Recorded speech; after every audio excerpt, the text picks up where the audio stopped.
Welcome back to the Autoblog Podcast. I'm Greg Migliore. We got an awesome show for you today. We're going to talk about what the Chrysler Airflow concept is perhaps becoming, and it won't be called Airflow. At least we don't think so. Will there be an electric S2000? Well, I don't know. That's a pretty big teaser. Stick around and see how we're going to riff on that one. We've been driving a lot of cool things like the Bentley Bentayga, Range Rover, and the GR Corolla. Maybe a few other things we'll try to get to.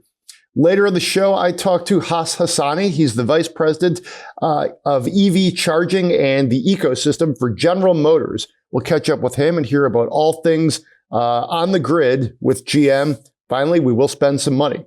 So with that, I'm going to bring in senior editor for all things electric, John Snyder. How are you, man? I'm doing great. This is, this is beautiful weather for driving something like an S2000, kind of Indeed crisp and cool and sunny. It hasn't gotten humid yet. It's perfect. I put my flowers in a couple days ago. I go through these spring chores that I kind of like to do. Thinking I probably should have gone with the mulch first because we had almost a frost last night. Now they look fine. I know, it got really cold. But it was cold. Yeah. I woke up and it was 55 degrees in my house this morning. I was like, oh my God. I actually turned the heat on, which don't tell my wife. No, same. I had the heat on and I literally it actually kicked on because the morning backyard when the dog decided to go out, it was 36 degrees. So yeah, man, it's just, who knows, permafrost, if you will. But now it's already, in the 50s and going to be up in the mid 60s. Perfect. Going to be a good day. Clear skies. It's a good time to drive something sporty. So let's see. What do we want to kick off first with? Airflow or EV sports car from Honda? Dealer's choice. What do you think? Flip a coin? Let's go with the Honda EV. Yeah. That's cool. We're kind of on it. So I'm intrigued by this. This is the concept that we all really knew and loved. And, the subhead is Prelude coming back. What do you think they're doing here? I don't know, to be honest. We saw the S2000 when Honda had its 50th anniversary, and we're coming up. This year is the 75th anniversary, so it could be something this year. But they might, who knows? They might wait for till the 80th anniversary for something big if they don't have something quite ready. Some of that, is based on whether, they've kind of committed to solid state batteries. And that's not going to be ready for a few more years. So maybe we'll see something this year and sort of previewing something for 5 years down the road. But Tom Gardner, Honda's European VP, has said, watch this space. And referencing how the S2000 came along for the 50th anniversary. So, I'm intrigued. Very much, very much. I like that the tea leaves are kind of being strewn for the S2000 because another theory is maybe they go more with somewhat of a practical route, like the Prelude, which great name, great history. But I would argue with just the Civic Si and the Civic Type R and the Integra, Honda Motor Co. broad strokes has kind of covered that space. Yeah. So, that would be the safe move. And there's, I'm sure they could do something to make the car sort of different than those. Yeah. Give it its own flavor that someone who wants a Civic Si, this is gonna be feel different, like a completely different thing. But I would love to see them take the risk and do a drop top. I saw someone driving down the road in a convertible the other day with the top down, and I just feel like that's something I don't see nearly as much as I did 10 years ago, even. And same with hot hatches. We'll get to that later, but I mean, there's these formats that I've loved and have seemed to have just gone by the wayside as we go toward bigger vehicles. So if we're going to get something sporty, why not take that risk and go with a convertible? Yeah, no, I agree. And I think when you look at what would really be like the image booster, I think S2000 really, goes into that bucket because it's, such an iconic car. Oh man, that was such a great car. It just the shift. I mean, that's the thing is it'd be tough to sort of recreate that feeling. Oh yeah, in an EV, especially in an EV. Yeah, because of the shifting and that super high revving engine. It was just screaming at you. It was just the coolest sound.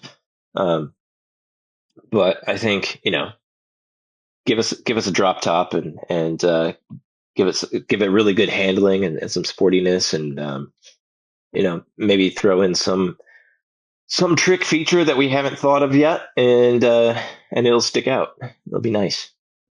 That is still, I remember a couple very vivid press loans pretty early in my automotive journalism career too, because it's been gone for a while, but just that manual transmission, it was so light.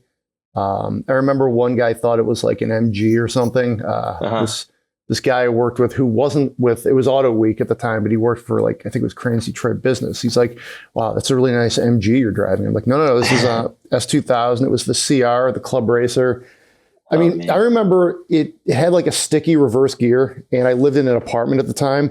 So I just stuck it in neutral and pushed it to the middle of the parking lot and drove forward because it was so light. Yeah, it was small enough to do that. But yeah, I mean, really, really a lot of fun. And, it just, curb weight was 2,800 pounds, a little bit under that. Yeah. Now I'm reading a Car and Driver review here written by the late Tony Swan. Yeah. So, takes me back about, 15 years here. But that, to me, that is the only, if you're looking Prelude, safe play, could do it. You've already got the Integra back on the Acura side of things. Prelude makes a lot of sense for Honda. The only downside to S2000 is it is a little bit of a niche thing, but how do you get that manual in there? Or do you somehow maybe do it like an electric, a hybrid thing? Honda has been we are thinking it's an electric. So, I don't know. This is one of those things where maybe you just, and it wouldn't be very lithe. That's the other thing is if it's electric, you got batteries, that's going to be heavy. You're going to have a tough time, slapping an S2000 name on something that might weigh 3,600 pounds or 4,000 pounds. Whoa. But I don't know. I'm with you. I hope they do throw it on that side of the ledger. Yeah. If you keep it low enough to the ground and, it might not be light, but, keep that center of gravity low with the battery down there and give it some good handling chops. And I think that'll fit the formula. All right. Well, let's talk about the formula. We've got Motor Trend. Speaking of great writers, Elisa Priddle, the Motor Trend Detroit bureau chief, has a scoop on. She's great. Yeah, she's great. She actually interviewed me for a job at Ward's Automotive 17 years ago when I had no business really doing any sort of automotive job. Let's put it that way. Right out of school. But good scoop here. She spoke to Ralph Giles, who's the VP of design for Stellantis. This is a little bit of a different direction. Let's put it that way. Check out the story. We kind of have our own take on there on our site. Let's put it that way. But yeah, it's going to look different. It's not going to look like this sort of Airflow, and probably won't have the Airflow name, which is really, I don't know. That goes back to the 30s. I'm not sure that has a lot of relevance in this day and age. But it also sounds kind of good, and there's not that many good car names out there. Yeah. So I don't know. I wouldn't have minded seeing that name work. So we'll see. I mean, it's fitting for an EV when you're thinking about efficiency and stuff. But I mean, you can find something more exciting. And yeah, that seems to be the route they're going. It's Chris Fuel says she wanted a statement that had literally zero to do with anything that you've seen today, even the Airflow concept. So sounds like whatever is coming is going to sort of set the tone for design and just the feel of the Chrysler brand going forward. And that's going to be sort of the first step in sort of a big change over there. So it'll be interesting to see. But yeah, the Airflow, I like it. I like the Airflow as it is. But yeah, if you want to sort of remake your brand, sure, Yeah. Start over. They're also kind of, in the last week or two, we've heard like sort of rumblings about an electric 300, which makes sense because, Dodge is already looking at some sort of electric successor for the Charger and Challenger. Very murky in exactly what's going to happen, how that's going to work, etc. But it would make sense, just given that the Charger, the 300, and the Challenger are all siblings essentially on that ancient LX platform. It would make sense that a new generation of cars might share some underpinnings. The 300 seems to be a little bit more of a wild card. Like, it may be positioned differently than how it has been in the past. We'll see. And the way they're suggesting it is it's like a new to Chrysler name. So probably not the 300, not the Airflow either. So, so I guess we'll see. So that's a news section. Let's talk about a car we've both been driving, the Bentley Bentayga. This is really something. The sticker was about 253, I want to say, maybe more. I'll have to look at that. Maybe 265. It was expensive, and you drove it over to my house. Thanks. We did a little bit of a car swap. You were able to get a good, 60 miles on it, 50, 60 miles, somewhere in there. Yeah. And, then I spent a little more time in it, driving it around for a week. What did you think? It didn't, driving it, let's say it didn't blow my socks off the way some other Bentleys have. This is more of a car that I would want to be driven in. It sort of has that limousine sort of quality. It's really nice interior with the extended wheelbase. You've got a lot of space. So my kids were living in the lap of luxury. But yeah, it's not, driver's focused Bentley as some of the other ones are, especially when you get something like a 12 cylinders under the hood or something. Yeah. This is a V8. But that being said, very, very nice, very comfortable. The craftsmanship, Bentley's craftsmanship is just really outstanding, top notch.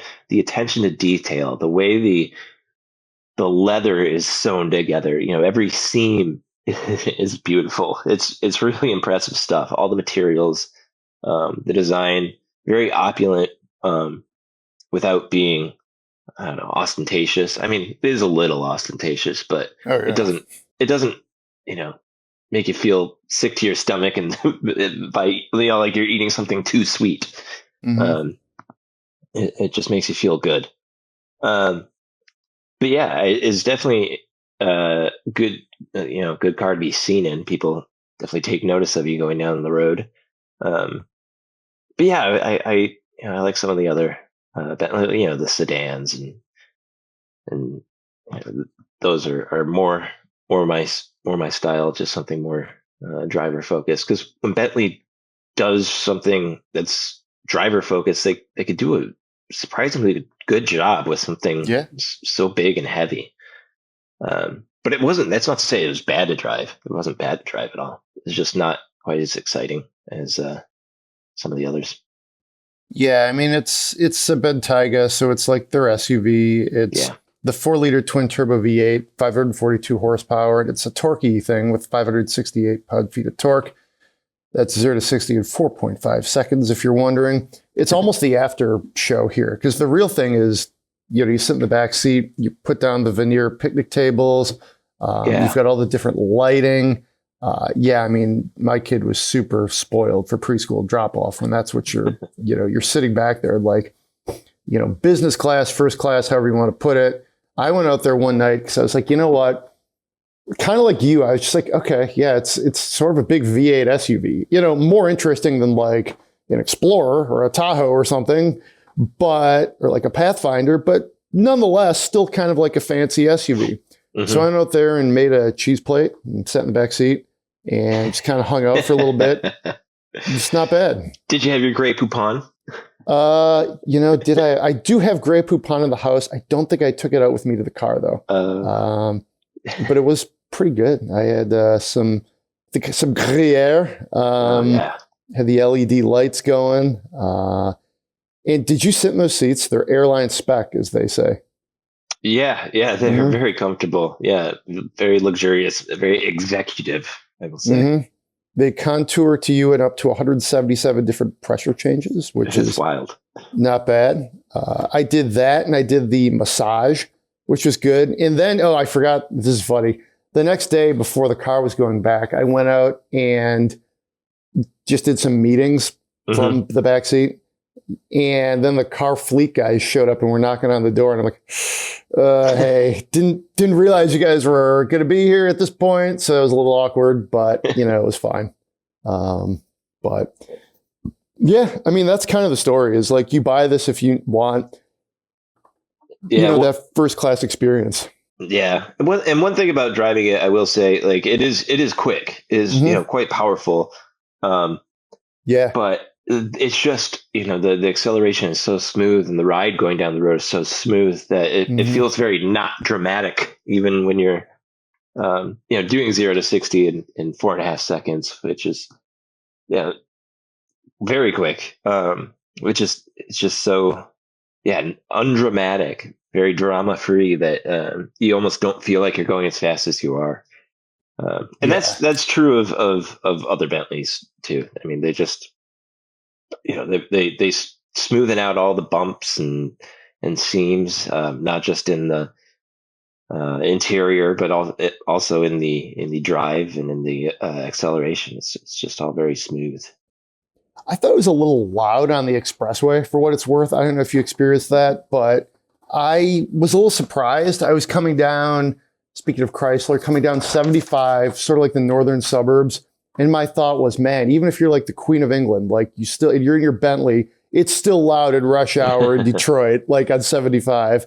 But I was a little surprised. I heard some air noise coming in there. I was like, this isn't like, it's not obnoxious, but I'm like, this is not the quietest thing I've ever ridden in. So I don't know, but there was that. Yeah. This one, I don't think it's Mercedes, and I think Rolls-Royce that offers up like silver flutes. So I didn't have any of those. There was no like little refrigerator or anything in this one. I don't know. I mean, this is a weird comparison, but this is also like the job. If I were looking in this segment, I kind of like the Rolls-Royce Cullinan more. And if I was looking just for like pure luxury SUV, like insane luxury SUV, let me put it that way. And if I want something driver focused, I might even step down, save a little bit of money, do the Aston Martin DBX or the Lambo Urus. Like if I owned a hedge fund, that would be my competitive set, Yeah. I think I agree with you for sure. I would definitely go the more driver focused route. Even, like a Mercedes Maybach, the S GLS it's still pretty fun to drive, and also really really nice to sit in back, and that you do have the little wine fridge back there for you. Oh, I forgot about the wine fridge. Of course, got to do it right. Yeah, I thought about bringing a glass of wine out because it's like 9:00. I'm like, I'm definitely not going anywhere tonight. Just sip some wine. But I was like, you know what? I don't want to get this on the seats. You never know. There's like some crushed like material or something back there. I'm like, that'd be really hard to explain. Like, no, really, I was sitting in my driveway, and we had this like kind of bubbly red wine, probably still left over from like Easter or something. And I was like, this would stain until the end of time. Like, there's no way this would ever come out. It was the color of this like Yahoo purple hoodie I'm wearing, and it's pretty good. So speaking of British SUVs, I just spent a week in the Range Rover. This is the SE trim, the regular Range Rover, not the Sport. I feel like the Sport is almost so ubiquitous. Long wheelbase, seated 7. It was gold, which was like kind of like a matte gold. So it's a little tricky when you're walking up to the car and it's like, which one is yours? The gold Range Rover? Like, oh my gosh, that's feels pretentious, but I almost feel the need to say it's not my car. But I always think the Range Rover is a really interesting spot in the segment. This one came in at 153 total. And it had a lot of stuff on it, like the SV trim, which is the big wheels, like every single like head-up display and like other like the paint was $2,000, the leather seats, the interior upgrade. There's like a million, like the sound system, like a million different like $15,000 to $2,000 upgrades that kind of got it up there. Yeah. But 523 horsepower, another 4.4 liter twin turboed 8-cylinder. It's a lot of fun to drive. If I was looking to spend six figures on an SUV in this segment, and this is a big one too, this is a long wheelbase. Yeah, this one I would strongly consider. It's like the steering, I think, in Range Rovers is really, really good. It's one of those feels where it doesn't feel like you're driving such a big SUV. I like how they look and they sound. I think that's kind of cool.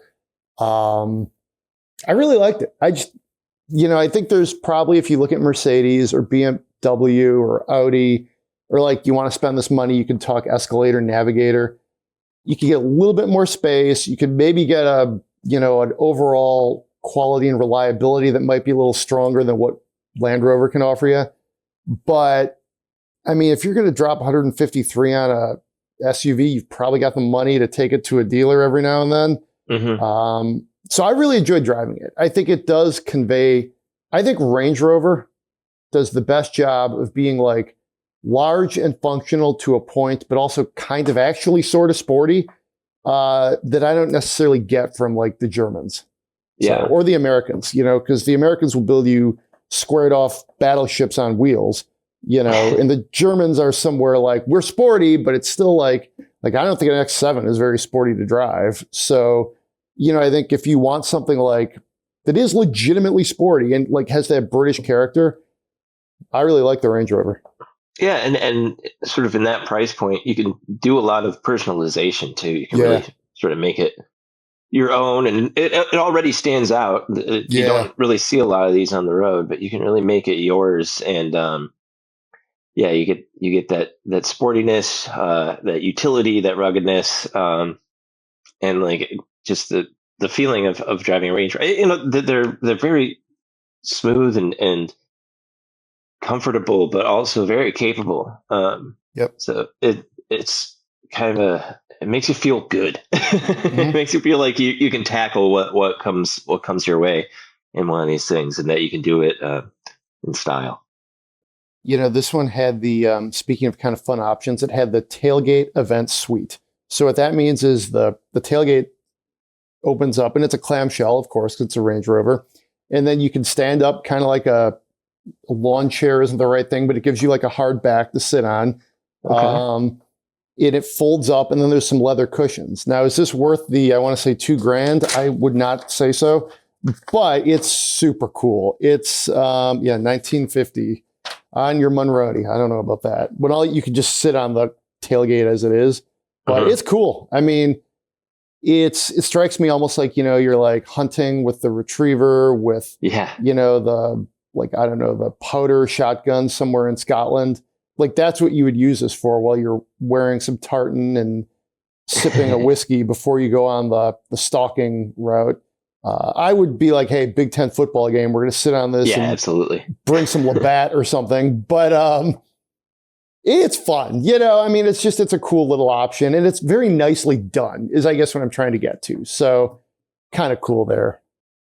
Yeah. I haven't driven a Range Rover in a while. But this one I would be excited to. I mean, I really like the way it looks. I really do. Even with some of those funky paint colors, some of those paint colors are really neat too. Like that sort of matte red you can get. It's the beautiful. Gold is subtle, but you don't see it because it's like there's a lot of goldish, tannish, yellow, silvery cars. But the matte red, like they'll see you coming in that thing. Yeah. And I just think, all the accents are done so well. All the little, pieces of exterior trim and it all just comes together really nicely. Yeah, I agree. And you could get into a Range Rover like cheaper. This is a little more expensive. Like if you just want the look and the drive character and they have some lower level engines that are still pretty good. Like you can get into one and you're still rolling around in a Range Rover, nothing wrong with that. So Real quick, what do you think of, I think it was last week, Land Rover kind of announced that the Land Rover brand was going to step back. It would be like Range Rover Defender and I think Discovery. I talked to Rizwick about this, our West Coast editor, who's like, yeah, no, everybody always calls them the Defender or the Range Rover. Mm-hmm. I would argue that's true. And I always call this the Range Rover. But I think Land Rover's selling itself short here. I think Land Rover still has a lot of brand recognition. I think the Land Rover Defender, to me, it's like just saying Defender in the United States. People are like, okay, what is that? A security system? Is that like my new Comcast upgrade for the yard? What is that? So, right. I don't know. I think Land Rover still has a little bit more equity than perhaps they're giving it credit for. So I kind of think that's a bad move. What do you think? I agree with you. Yeah, 100%. I mean, at least here, in America, I think the Land Rover name evokes something still. Yeah. And it's something positive. It's an idea of luxury and ruggedness, capability, which the American dream, really, in a British car. So yeah, I don't know. That's my thought on it. So you've been in the GR Corolla. I was in one last fall, but it's been a minute. So what did you think of this thing?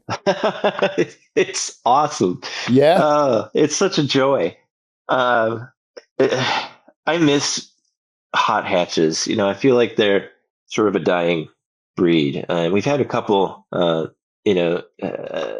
new contenders lately, like some of the Hyundai N-line stuff. But yeah, this thing is just pure, simple fun. Mm-hmm. It's a Corolla, but it's, this was the Maurizio, so it had, the carbon fiber roof. This had the rear seat delete, so no rear seat. Just a very project focused sort of hot hatch. Really great to drive. It's fun to shift. It's got you can dial the all-wheel drive between, shift it between front and rear, like from 60-40 to I'm 40-60 to 30-70. So I was playing with that a lot. Just blasting it around corners. It's got a great big handbrake, blocking your access to the cup holders. It's this thing's about the driving 100%. And yeah, it rewards every little turn, every shift. Fun car. And yeah, now I think Byron has it, and then it's going to Zach. So it's making its way around the staff a little bit, but yeah, just a fun car. And it sort of reminds you, what Toyota and a lot of these car companies can do when they want to make something fun. Yeah. Because it really is fun. And the fact that it's based on a Corolla, your typical just sort of a budget commuter car, and taking that and elevating it to something super sporty. It's just a great formula. I love it. I got to give Toyota credit with a lot of their kind of like super niche, like the Toyota 40th 4Runner. Yeah. These are really like going hard to the base of like Toyota enthusiasts. But yeah, I'm so tempted to like run over to Zach's house and just drive this thing for a minute. I couldn't like put it on my like sort of dance card for the week because I have to do like preschool pickup, and you gotta have a back seat. Like you really can't be like, tuck and roll, dude, get in the back and, hold on to something.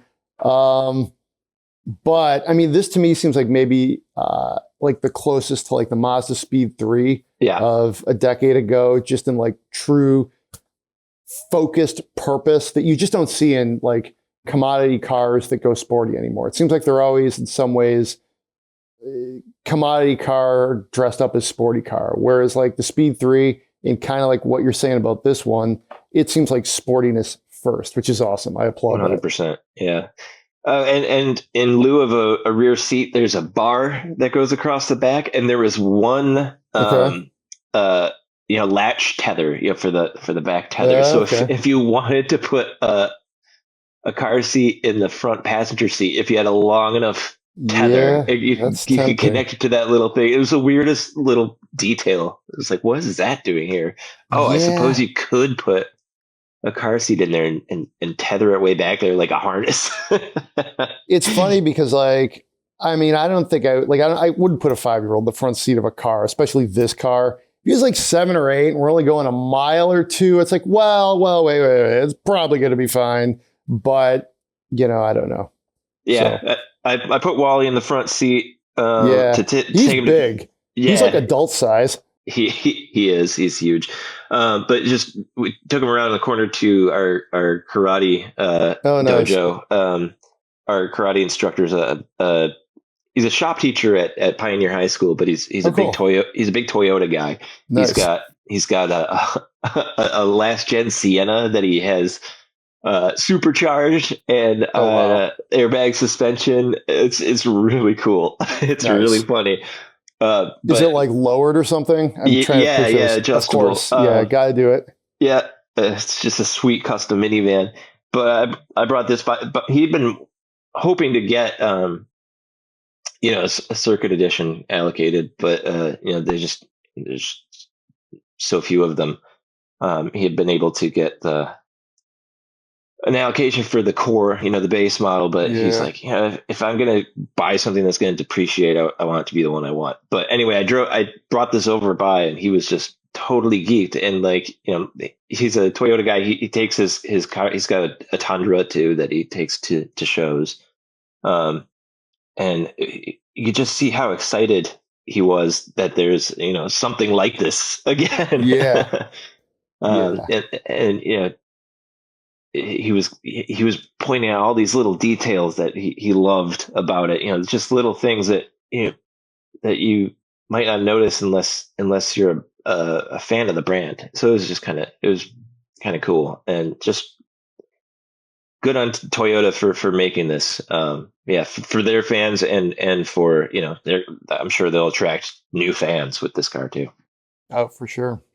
So let's close things out with the 2024 Encore GX. Mm-hmm. What was that like? I honestly have not driven a Buick in, probably 3 years. I mean, It probably hasn't been that long, but I mean, it's been a long time since I have driven a Buick. And that's probably something like they should be a little more aggressive in getting the Buicks into the press fleet. But What did you think of this thing?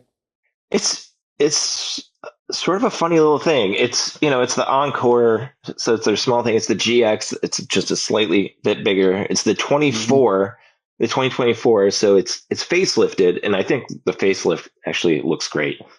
And it's the Avenir, so which is new to the Encore. So it's their special highest trim level. Okay. It's not elevated quite to the Avenir status of an Enclave. It's not quite that nice. The materials aren't quite that nice. But I mean, the design is there. There's still a lot of nice materials, and but yeah, it's kind of a funny little thing. It's a luxury small crossover that's still kind of affordable, but not ultra luxury. It's like there's no ventilated seats in this one, which kind of a weird spot to be. Yeah, it is. It's got a 1.3 liter 3-cylinder turbo engine is what's powering it, which feels very European to me. Interesting. That's a small engine for the U.S. market. It is. I think it's like, I forget the horsepower, 150 something horsepower. Okay. But it feels like pretty peppy. It feels like an engine enough for this thing for sure. Okay. And it sounds just a little bit, I don't know, lumpy maybe, but it's not loud, so it's not buzzing at you. And there's an actual this one has all-wheel drive, so this one, instead of getting the CVT, it gets the 9-speed automatic. So it's got that going for it too. Okay. But yeah, just a comfortable little SUV that is just a bit nicer than other things that size. And yeah, the facelift is really nice. I really like the front end on it, the new grille, the new nose, some of the new, like, even like the new creases and accents are, they look good. They look fresher than before by, in my estimation, a lot. It gets the new Buick logo on it too, which is really cool. It actually Do you like that logo? I do, especially in person. It's got some nice texture and color to it, some depth, a little bit of intricacy in it, and you see it, sort of throughout. You see it on the key fob even, and it looks really good. The infotainment in there, it's I think it's a 19-inch wide sort of dual display, curved. They're calling it the virtual cockpit. Really nice. Looks great. Easy to use. But there's still hard buttons for all the climate stuff, thankfully. So you don't have to go into menus. You can do it from the menu. And then, yeah, it's pretty simple and functional infotainment. You can configure things. You can throw things from the right side onto your instrument panel in front of you onto that screen, like battery voltage. If you want to display that, you can move it from the menu over on your right in your infotainment to right in front of you and things like that. And one thing about it that I think is really neat, the front passenger seat. I don't know if the front driver's seat does it. I haven't checked with it, but the front passenger seat, you can fold it forward all the way. So the rear seat's kind of small, but if you had someone, if you had to give a ride to a basketball player or something, and you didn't want to, they could use the front seat as like a leg rest, basically. Interesting. Okay. But it's big enough for a couple car seats, and pretty spacious cargo area. I wouldn't want to spend a lot of time as an adult in the back seat, but up front, it feels quite spacious and roomy and airy. But yeah, actually, I like it. Especially with the updated looks to it. I think it looks a lot better. I actually think Buick design's pretty good these days. They don't have a very broad portfolio, but that kind of like they're getting their cross UVs. I just invented a new segment there. They're getting their crossovers with that kind of longer, or at least looking like longer hood. They're getting some creases in there. Kind of tuck the headlights down, the grills, to your point. Like, I think it's a good look. I don't know if they get enough credit for it. Yeah, it's definitely, it looks definitely more modern than before.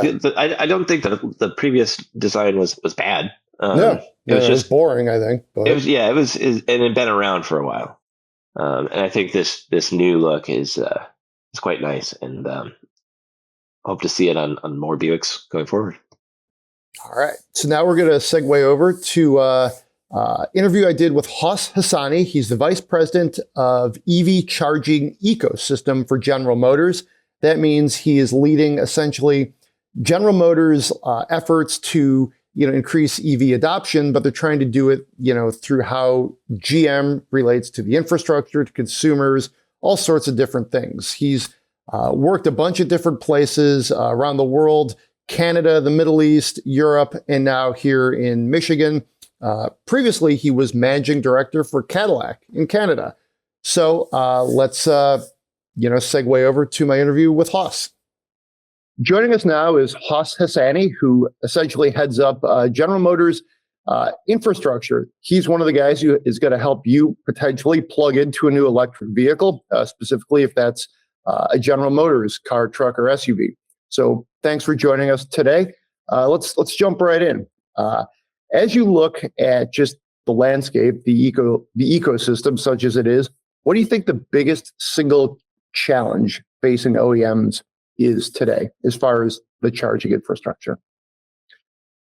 Hi, Greg. Yeah, I think the biggest challenge, frankly speaking, is just breaking through the noise. It's really fundamentally one of addressing the misconceptions that exist with electrification when you think about it. So last year we hit 6% adoption on EVs, meaning out of all the out of all the new vehicles that were sold in the US, 6% of them were electric vehicles. And what we've seen in markets like China and Europe is once you hit that 5 or 6% threshold, you start to see an acceleration. Now, within that 6%, based on our conversations, our research, our interactions with customers and survey respondents and all the rest, we know that had we been able to, as an industry, be more effective at dispelling some of the misconceptions around EVs, we would have seen more than 6% of customers get into an EV. So I think by and large, that's the biggest one. I know people often think about charging infrastructure and grid readiness and all the rest, and those are certainly germane issues that we can talk about. But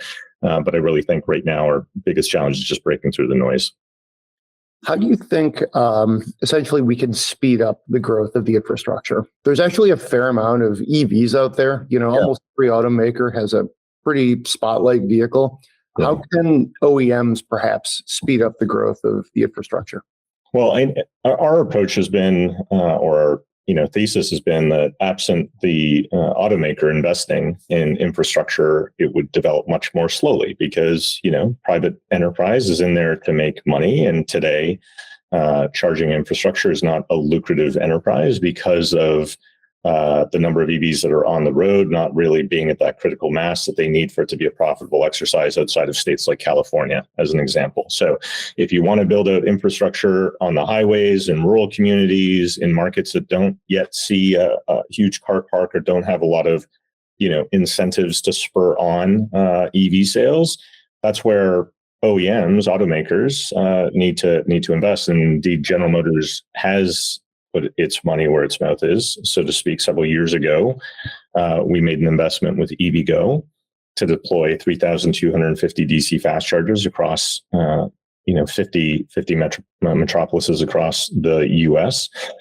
We have subsequent to that made other announcements totaling a $750 million investment that we're making directly in infrastructure to accelerate its build out ahead of car park growth.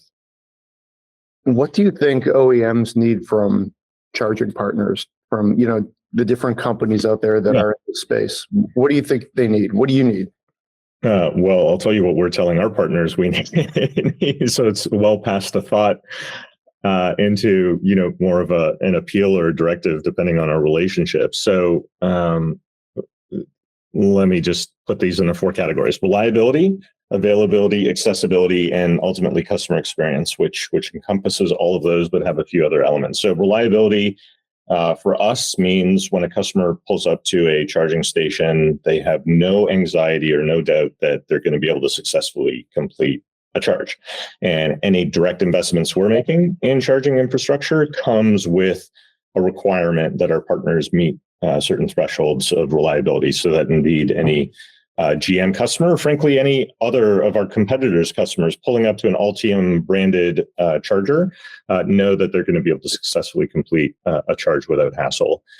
Availability side is really just making sure that we have charging everywhere our customers are going to be. So General Motors has, painted this vision of having everybody in an EV. That's informing our product portfolio, where you see we've got a vehicle EV coming out in every segment, with the Equinox around the corner, which will be arguably the most affordable EV on the market when it hits. And so that infrastructure, if you're trying to target everyone, you need infrastructure everywhere, right? You need infrastructure in rural communities and exurban communities. It can't just be a coastal phenomenon. It can't be just a phenomenon for affluent folks and in places with really bougie malls and all the rest. Infrastructure needs to be accessible. On the accessibility front, in that respect, we're really talking about making sure that folks with accessibility challenges, mobility challenges, people who need assisted devices and so forth, also can participate in this new economy without obstruction and interference. And we recently had an exercise with EVgo that was quite breakthrough and transformative in thinking, and we worked with one of our employee resource groups that's really focused on removing barriers for people with accessibility concerns. And then lastly, customer experience just encompasses all of it, right? We need to make sure that we're not perpetuating this world where people have to download 15 apps to access 15 charging networks. We know customers want, a unified, seamless experience, and so that's a big part of it as well. So to kind of flip the script then on you, what role do OEMs play in growing the infrastructure? Well, OEMs have to lean into all this stuff, right? Like this stuff isn't going to happen on its own on the timeline that we want. Of course, the private enterprises that are out there in the charging business don't wake up in the morning and say, how can we make it more difficult for people to charge? Or how can we create yet another app for people to have? That's not their intention. But, a lot of these are startup organizations. They're trying to scale quickly and get infrastructure in the ground, which is, by the way, no easy feat. And it's getting more difficult with permitting and all the rest. So, General Motors views its role as collaborating with these partners. It's not a tell and then go figure it out. So on the reliability piece, as an example, we're trying to bring our over century of experience in building a quality management system to bear with our charging partners to ensure we have, the right process and structure in place to ensure, charging works and problems are diagnosed in real time and resolved expediently and so forth. We're using our experience in software and our access to customers through our vehicle apps, right? Or my Chevrolet app or my Cadillac app and so forth, to sort of illustrate the opportunity for our charging partners who want to integrate into that app ecosystem instead of trying to create their own, and on and on. So OEMs need to be part of the solution. They need to be collaborators in it. They need to be co-creators in it and not just sort of standing on the sidelines and directing. How about government, state, local, regional, cities? Do you see a role for, all those different entities in this process? 100%. I mean, we're buoyed by things like, the return of the $7,500 federal tax credit. But what we need to ensure happens across the economy that government plays a role in. First off, continued investment that is in the entire economy related to EVs. Infrastructure is a start, of course, and the $7.5 billion of monies that will be flowing into infrastructure is a good start. But investments span the entire, value chain of producing EVs. We really need to see an urgent, significant, fundamental shift in streamlining of processes around permitting and getting infrastructure into the ground. The issue is getting worse. The timelines are getting longer. And what that means is you've got all this money earmarked, whether it's private money, federal money, OEM money, earmarked to deploy infrastructure. And it's just being stymied by the slowness of getting things approved through the system. We still have supply chain issues when it comes to, switchgear and certain hardware that utilities need to make upgrades. But that's, I would say that's probably the single biggest issue right now. And it's a complicated issue, right? We know that the federal or state government can't just, wave a pen and make it go away. But this is an area that needs to accelerate really quickly. Otherwise, we are going to continue to see a bottleneck get worse.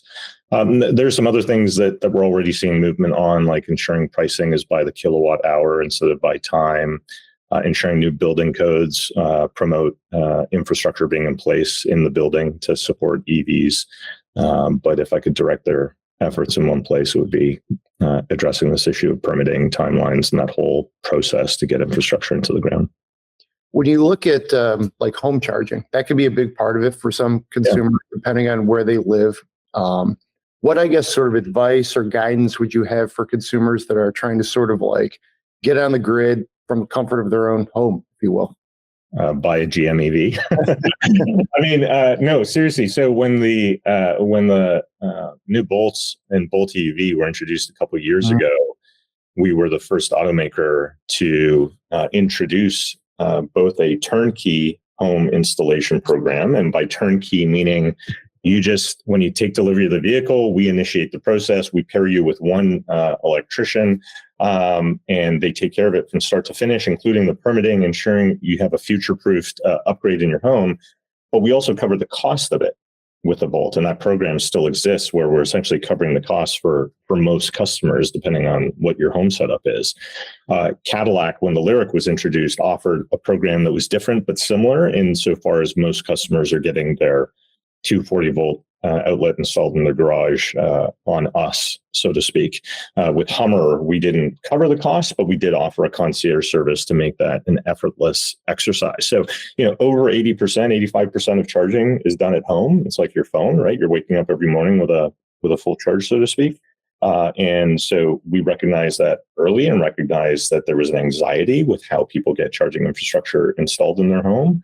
And we took care of it. So, we're still the only automaker that has a program like that in place, and it's been quite successful. Okay. To me, that's kind of like a creative approach, honestly. I know when you guys announced that, we were covering it and we thought, wow, GM will hire you an electrician, if you will. Yeah. It seems like there's a lot of different like little parts in the process on the road to electrification, if you will, that they're really like the devil is in the details. Yeah. How do you guys try to solve some of those? Obviously getting somebody, an electrician is literally part of it, but what other kind of bumps and just things that like, it's a lot easier to do for the consumer if it's already figured out for them, if you will. Yeah, you're right, Greg. And the other thing too, is that it's important for us to remember that customers aren't a monolith, and you've got customers in very different situations, right? Two customers with a single family detached home may still have a different situation. One may have available electricity in their panel, and one may not. You've got customers, the 10 or 15% of car buyers in the US who live in an apartment or a condo or a duplex or a different build form than a single family home may have, again, additional hurdles that prevents them or makes it more onerous to get charging at home, as an example. And then what do? Do they just step out? Do they run cables across the sidewalk like some folks in Manhattan do? What do they do? So there's a lot of these little issues, as you say. And one of the things that we did to try and help resolve that is we created this new education platform called EV Live. It's a website that customers can access. Anyone can access, including our competitors' customers who in fact are calling us.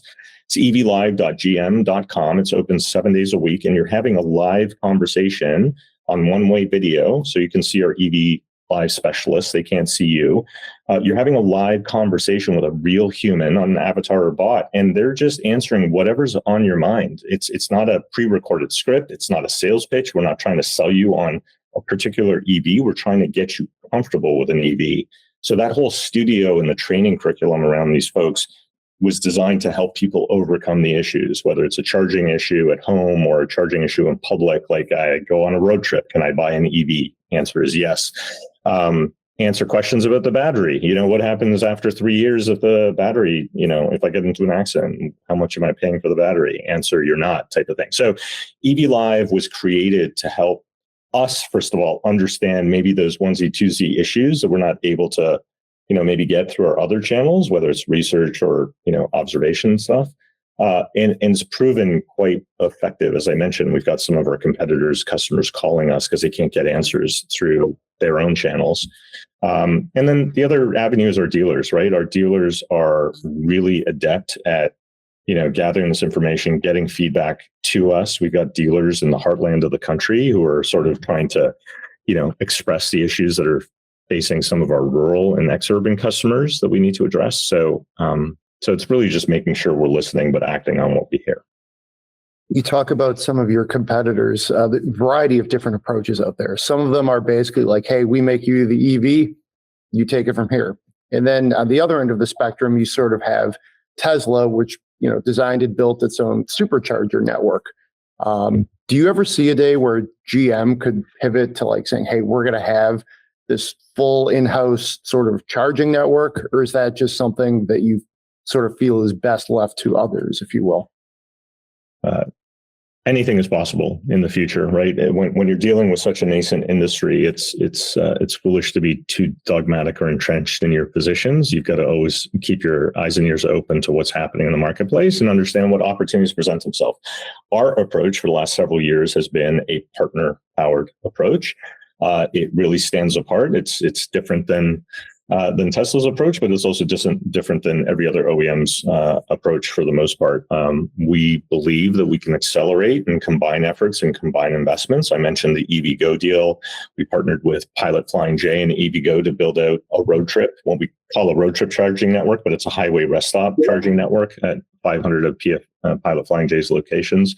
But also the power of that partnership and co-investment is probably most embodied in our dealership community charging program. This is not installing infrastructure at dealerships. This is working with our dealers to get infrastructure in the 4,000 communities that our dealers are present in the US and 450 or so in Canada, to get charging infrastructure in places where, in many instances, it'll be the first charging infrastructure that goes into the ground.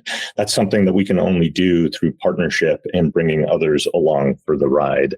And so we believe that that's the right approach today. In the future, that may pivot, but we're all in on this approach right now.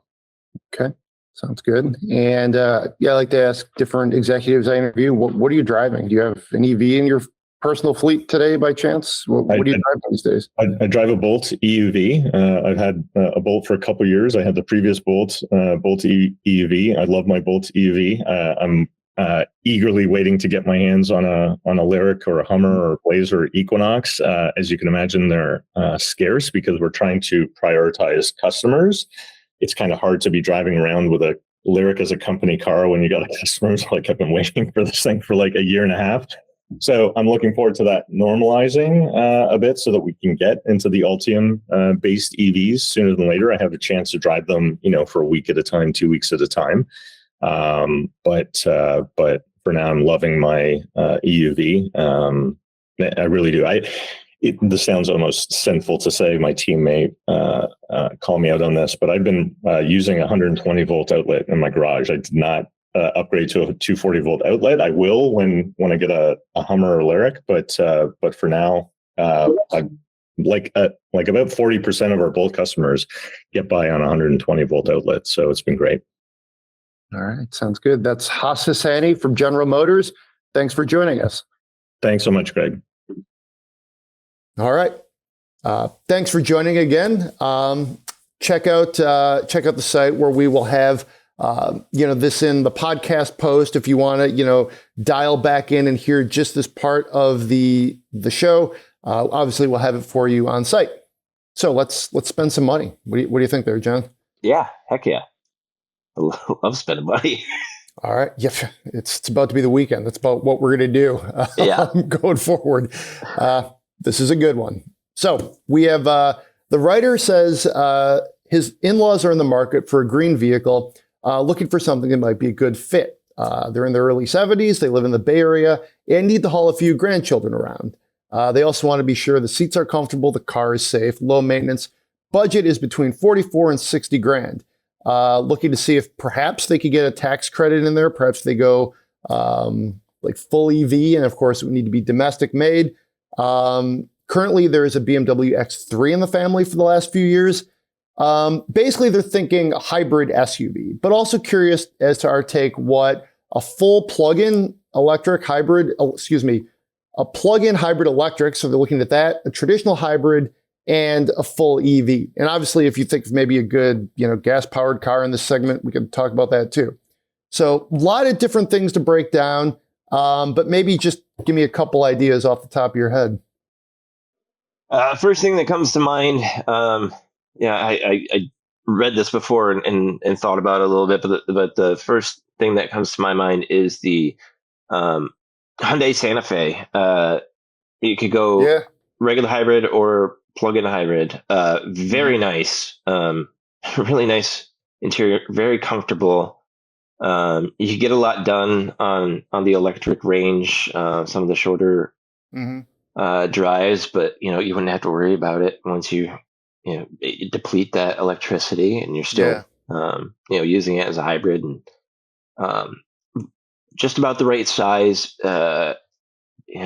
Feels very, very luxurious in the higher trims.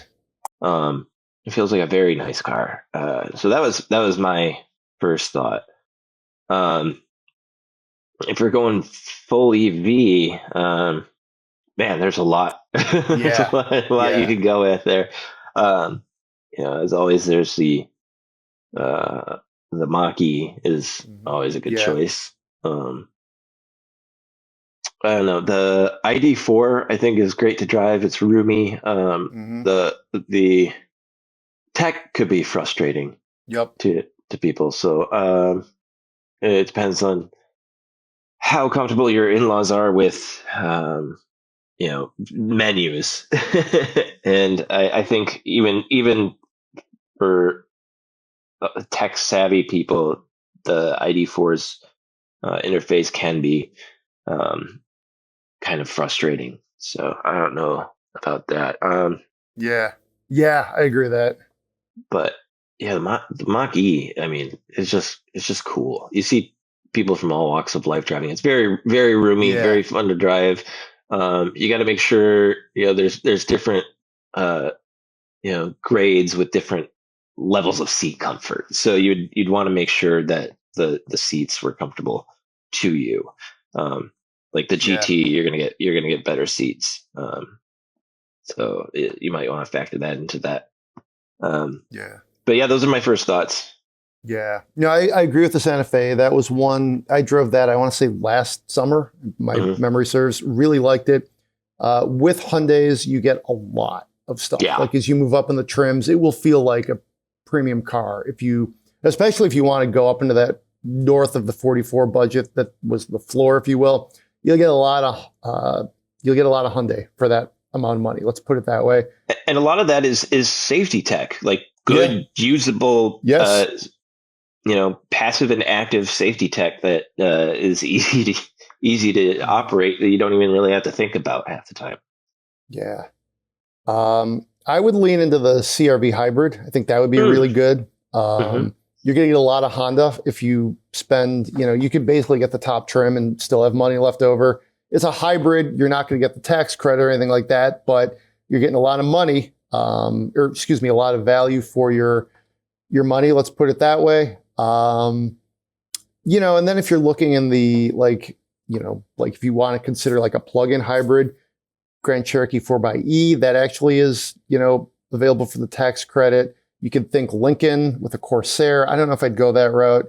Aviator is eligible for the full $7,500 tax credit. I think it is made here. So there's that.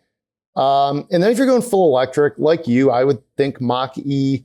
ID4 is also, for me, if you don't want like a Mustang, and some people don't, to your point, I think if, it does like what the Mustang has always done, which is crosses over all sorts of purposes and ages. But you might feel, I don't really want to drive this Mustang crossover thing. I could see some people saying that. So that's where the ID4, which is a little more of like a German crossover-y thing, that might be the vibe they're looking for, especially if they're getting out of an X3. Yeah. So you could look at some of those things. And honestly, if you are looking at electric, I would look at the two, like the Hyundai Motor Co. twins, the Ioniq and the EV6. I would definitely look at those two. If you really are serious about going electric. But any of those four, I would highly recommend. And obviously, Bay Area, you probably want to look at a Tesla Model Y too. So. You got the infrastructure, that's for sure. Indeed. Yeah, the ID4, coming out of an X3, the ID4, I think the design might resonate pretty well. I agree. Very nice design inside. I very clean, very open. Really sort of architectural almost. I like it quite a bit. Yeah, no, I hear you. And it's good to drive. It's comfortable and it handles really well. It's really sharp steering. It's really kind of surprising. It does what you ask. If you're looking at another good hybrid would be the X60, the Volvo. I think that could be another interesting, like, if you still want to stay kind of in a premium segment. Like the one tricky part about this is I think the best like sort of hybrids are really more like mainstream brands. So if you're coming over an X3, you may be like, well, I don't really want to drive a Honda or a Hyundai or a Ford even, So I think there's a little bit of distance there. But at the same time, if you load it up, the differences between what's actually luxurious and what's fully loaded, it's not significant. It's just the brand is what you're paying for. Like you could get heated seats, adaptive cruise, everything you want, in a mainstream brand these days, so, we'll see how it works out. Yeah. The XC60 recharge is a good call.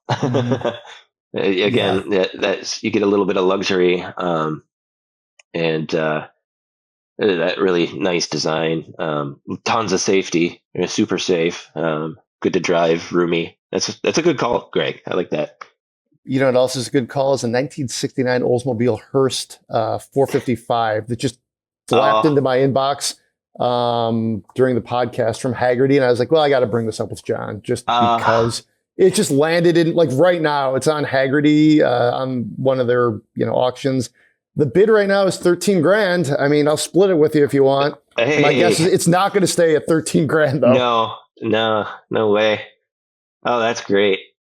Hearst Olds with the 455 Rocket. That's Rocket V8. You cannot beat that in like really any Oldsmobile, in my opinion, even later into the 80s. But you had so let's say you're going to spend money on a Cutlass. What would you do? And we'll include like a 442 in there too. What year and what would you do it? Just curious. I don't know. 442. I had a 442. For a little bit of 67. I'm sorry, convertible. And man, that thing was a boat. But when I was in high school, I had a friend that had a 72 Cutlass Supreme. And it was really nice, sort of split the difference between drivability, comfort, and performance. So yeah, I really like the late 60s up to 72 of the Cutlass family. So maybe 72 Cutlass Supreme. Yeah, that might be a little. That's a good one. My dad had a 70 Cutlass Supreme in this beautiful kind of like light blue. So that would be, I hope he's driving it somewhere. I think that would be a nice one. As much as I like that brand, and there's obviously some family connections there, I kind of like the 68, which gives you those split headlights and then the fastback. So that like kind of ticks all the boxes. I really like that one. Actually, also just, being a child of the 80s and 90s, I really like those like kind of early to mid 80s Cutlasses. But it's like a different thing. That's not really a collector. It's going to be maybe a collector car, but those aren't really like an 85 and 86 and 84 somewhere in there. Those would be more like daily kind of interesting beater cars before they get too expensive. Whereas, 67, or 68, 69, 70, that's significant collector value at that point. Although, if given my druthers at this point, I would maybe go with a Toronado.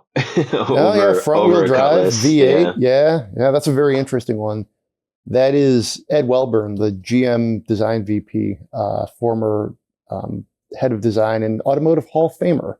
That was, I think, he said that was one of his favorite, if not the most favorite thing he worked on at General Motors. And I think he owns one. So Toronado is cool. It's, the design is great. That's interesting. Yeah, I've always wanted one. So bad. And that was my grandpa's project at Oldsmobile when he was engineer there. That'd be a good one. That was his baby. I think you have to go with that then. That would be, you got to do that. Yeah. All right. If you want to tell us what Oldsmobile Cutlass would be your pick, and hey, we're an hour into the show. You're still with us. We hope you are. Drop into our messages. That's podcast@autoblog.com. We'd love to hear from you on that subject. Or if you want us to spend your current money on a car, like a modern car, spend my monies. I believe the queue is empty. Again, that's podcast@autoblog.com. Be safe out there. Enjoy your summer-ish spring driving, and we'll see you next week.